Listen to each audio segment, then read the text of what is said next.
I'd like to invite Ken Oswald forth. If you recall, not long ago, we started putting out the notice of membership at the garden. And on the first Sunday that those forms appeared, Ken came to me and said, and handed me the form and said, I would like to be the first member of the Garden Community Church.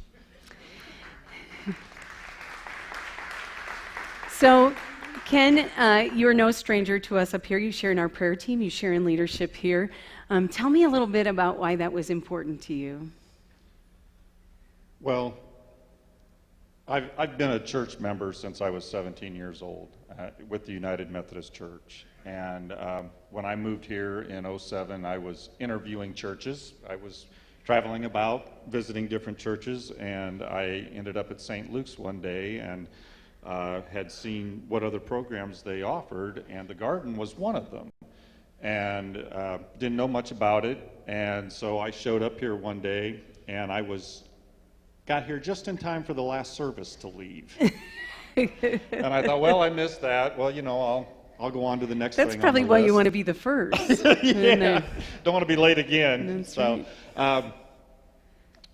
So I came back the next week. I thought I'm going to give this a try, and I met Mike McCoy at the door, and he said, oh, you've never been here before. There's coffee and donuts, and he said, if you run out during the service, just get up and get more. And I thought, that sounds like a good place. Sounds like a good place. But I fell in love with the garden. I traveled for a good number of years and wasn't here on a regular basis, and now that I work locally, that's when I decided to get involved and have joined part of the service. I hope you don't get tired of me. But this is my church home now. Like I said, I transferred my membership from a wonderful little church in Syracuse, Indiana. And I'm proud to be a member. Membership isn't for everyone. You don't have to be a member. But there's nothing wrong with being a member. And it's a commitment that I've made, and membership is free. Kinda. Okay. I'm joking. So with that in mind, Ken, I ask you these questions. Do you believe in the unconditional love of God for all of God's people, enough for the whole world, and do you wish to share in that love for the transformation of the world? And do you wish to place your membership in the Garden Community Church, a ministry of the United Methodist Church? I will. Will you support the garden with your time, your talents, and your treasures? I will. Will all of you do everything you can to support and uphold this first new member of the Garden Community Church, Ken Oswald? If so, respond by saying, with God's help, we will. With God's help, we will. Ladies and gentlemen, welcome Ken Oswald to the community. Love you, buddy. Love you. Thank you. All right. I know, Sean. Just do this. Sean's like, we sold out today, so don't run over, Pastor. And I won't. You guys want to get back to that amazing music just like I do, too. So our text today is actually from the Gospel of John. A couple of important things to keep in mind about the Gospel of John. The first is it's light-based. It's all about the light. Jesus brought the light into the world, and the light is good. And the second thing is Jesus goes on and on again, over and over again, about how we are one with God. We have a relationship with God through him. We have text today from John 17, the 21st through 23rd verses, and I believe this is the message. The goal is for all of them to become one heart and mind, just as you, God, are in me and I in you. Now remember, a couple weeks ago, we had a similar text for Father's Day. I in you and you in me. So they might be one heart and one mind with us. So for this is all about, let's be of one heart and one mind in God, and be one heart and one mind together. Then the world might believe that you in fact sent me, Jesus says. So what Jesus is making the point of is there is no us and them. It is God, it is us, it is all this beautiful cycle of living. The same glory that you gave me, I gave them. So they'll be as unified and together as we are, and I and them and you and me. Then they'll be mature in this oneness and give the godless world evidence that you've sent me and loved them in the same way you've loved me. 240 years ago today, the United States of America proclaimed its independence from Britain. Do you not find it really interesting, the news this past week about the great Brexit? I mean, it is kind of interesting, right?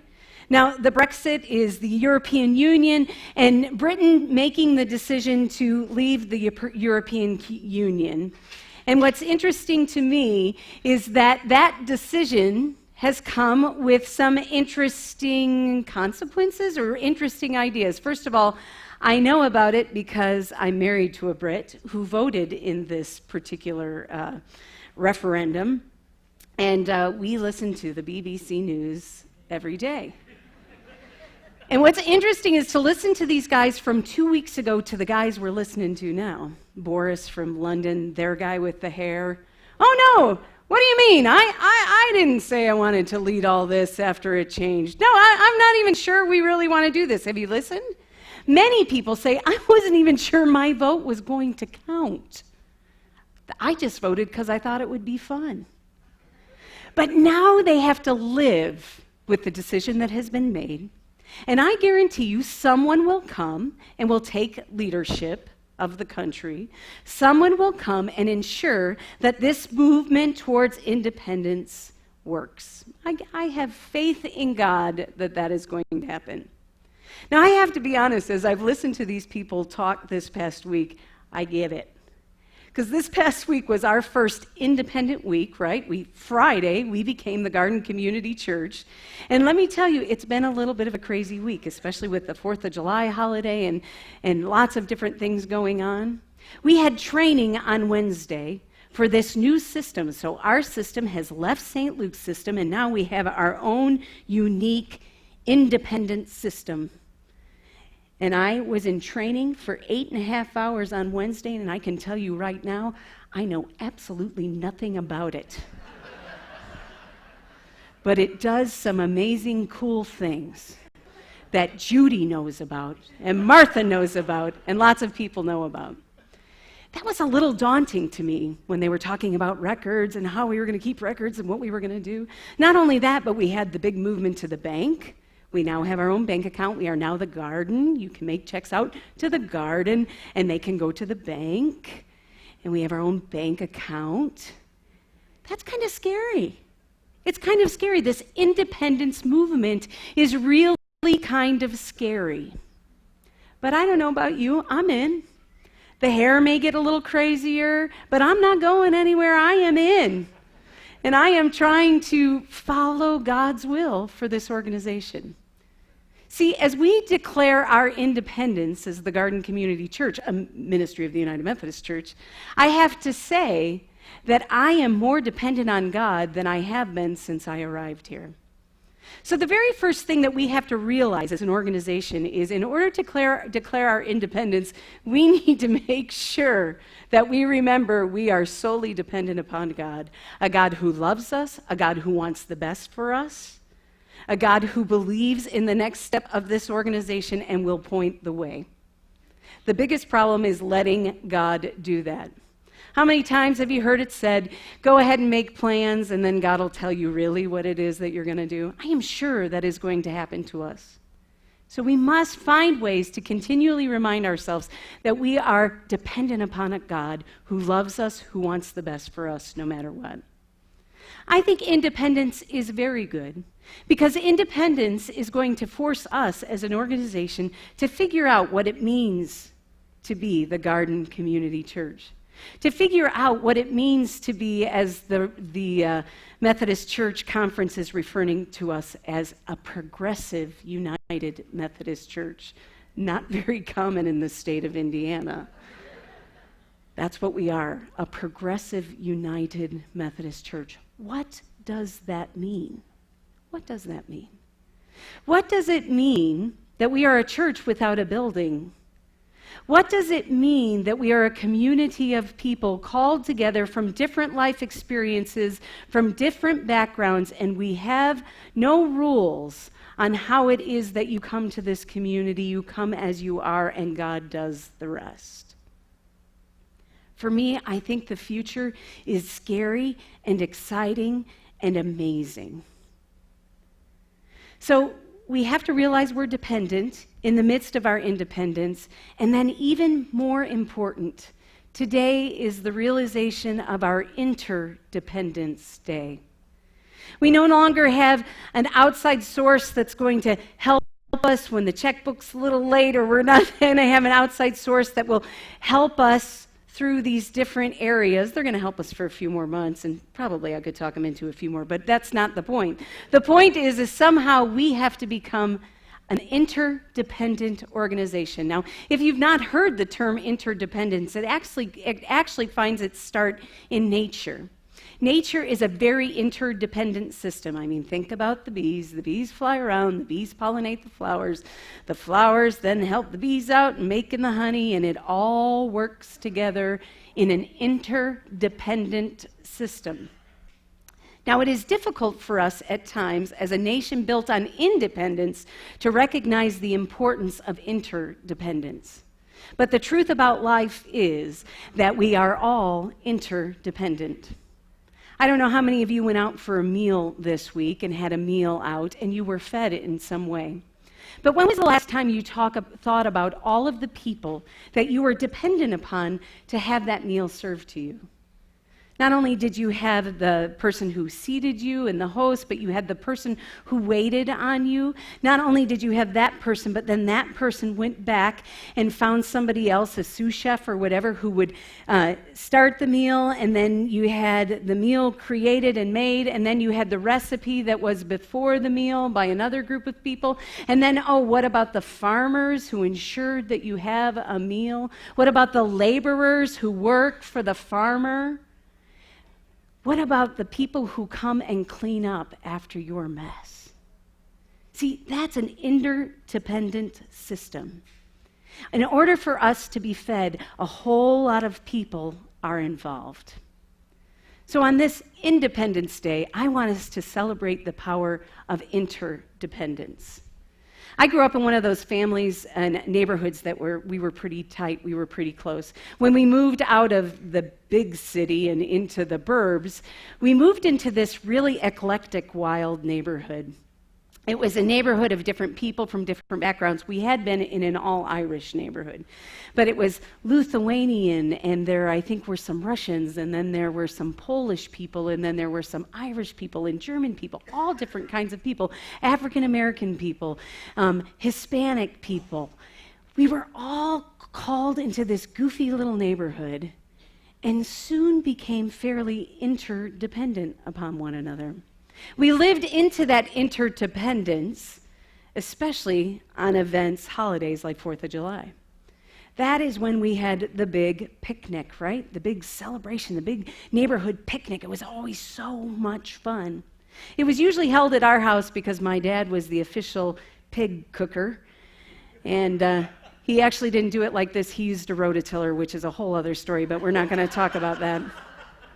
And then someone else brought drinks, and someone else brought the churned ice cream. And everyone was known for bringing something special to this gathering. An event I remember in particular was 1976, the 200th birthday of our nation, and we decided to have a parade. Now, keep in mind, it's one neighborhood having a parade, so we get out our cars, and it's true, in this little neighborhood, we had a red, a white, and a blue Pinto. 3 different households with a red, white, and blue Pinto. Not only did we have that, but we created floats, and we had the lawnmowers with floats on them. We had all kinds of things going on, and it wasn't until about a half hour before the parade is supposed to start that we realized that everyone in the neighborhood is actually in the parade, and there is no one there to watch the parade. So one lady said, "I got it." See, her sister was a nun. So she called the sister at the nunnery, and we held the parade until the nuns could get there. And these were some pretty powerful nuns.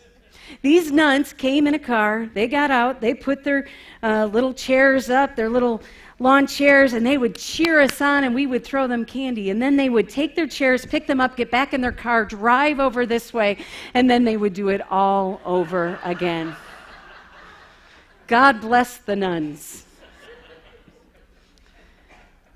Interdependence. First, we have to be willing to ask one another for help. We have to first be willing to ask God for help. We have to be willing to figure out what our special recipe is, be it churned ice cream or pig or whatever it may be. We have to find ways to reach out and to care for one another. If you haven't had a chance to go over to the gardens, I encourage you to do so. 71st and Michigan Road, Eskenazi, Picard. We have two people who are heading that up, Bev and Mary. And it is a beautiful, beautiful, incredible garden. It is a gorgeous garden. And I had the honor of working there this week and seeing what those of us who some time back went out and planted those seeds, well, they've all grown and they have things that Mary will tell you what they are and tell you exactly what to do. Cut here and do this, kale and collards and oregano and this and that. And it is so powerful to see what happens when people come together. And then it's so powerful to take that food into that pantry and so folks can have cilantro and fresh produce and fresh things for their families. See, that's what interdependence brings. It brings new life. It brings new beginnings. So today, sure, it's Independence Day. Welcome to the Garden Community Church, but we are truly a church who celebrates interdependence. Amen.